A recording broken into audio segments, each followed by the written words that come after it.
Does heredity affect your success in life? Can we change our mental attitudes?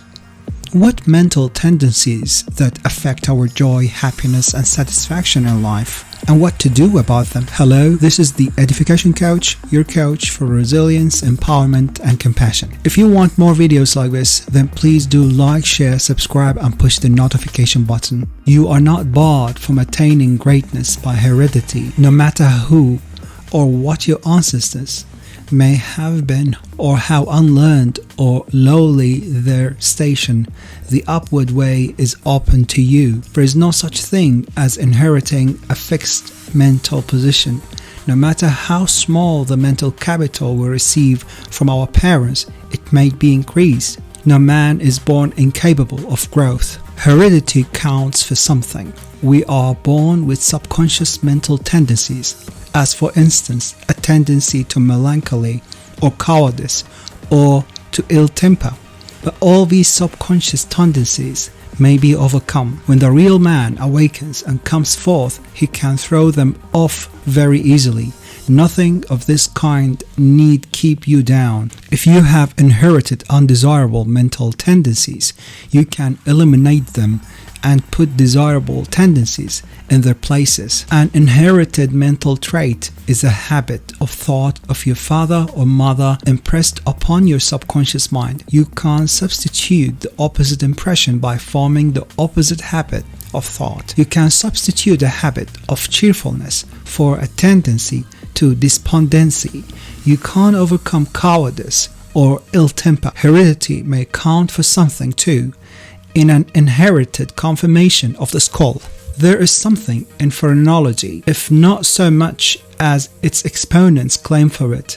It is true that the different faculties are localized in the brain, and that the power of a faculty depends upon the number of active brain cells in its area. A faculty whose brain area is large is likely to act with more power than one whose cranial section is small. Hence, persons with certain conformations of the skull show talent as musicians, orators, mechanics, and so on. It has been argued from this that a man's cranial formation must, to a large extent, decide his station in life. But this is an error. It has been found that a small brain section with many fine and active cells gives as powerful expression to faculty as a larger brain with coarser cells. And it has been found that by turning the principle of power into any section of the brain, with the will and purpose to develop a particular talent, the brain cells may be multiplied indefinitely. Any faculty, power, or talent you possess, no matter how small or rudimentary, may be increased.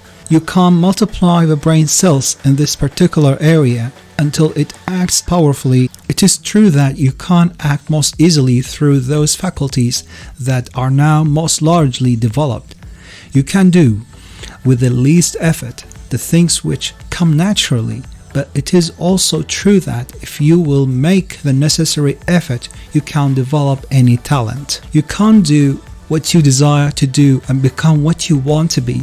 When you fix upon some ideal and proceed as a hereinafter directed, all the power of your being is turned into the faculties required in the realization of that ideal. More blood and nerve flows to go to the corresponding sections of the brain, and the cells are quickened, increased, and multiplied in number.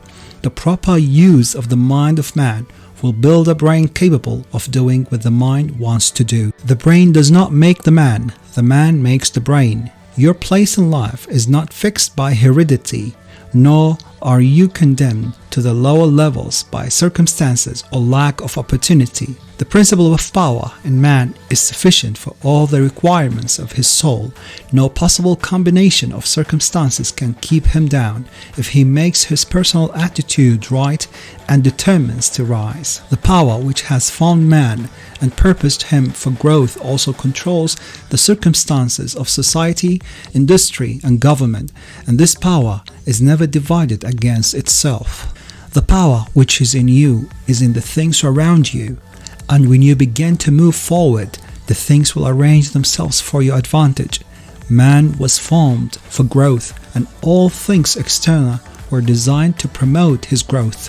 No sooner does a man awaken his soul and enter in the advancing way than he finds that not only is God for him, but nature, society, and his fellow men are for him also, and all things work together for his good if he obeys the law. Poverty is no bar to greatness, for poverty can always be removed. Martin Luther, as a child, sang in the streets for bread. Linnaeus, the naturalist, had only $40 with which to educate himself. He mended his own shoes and often had to beg meals from his friends. Hugh Miller, apprenticed to a stonemason, began to study geology in a quarry. George Stephenson, inventor of the locomotive engine and one of the greatest of civil engineers, was a coal miner working in a mine.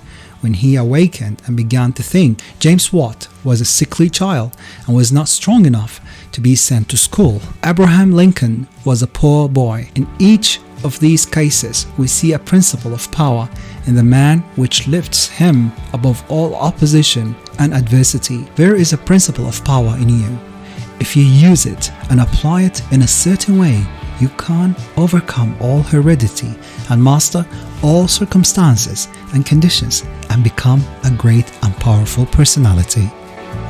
Love and gratitude to you, my friend. If you like more videos like this, please comment in the comment section below. Please also like and subscribe. And if you enjoy such wisdom, please push the notification button for more. I'm open for more suggestions from you. I'm here for you guys. Take care. I love you.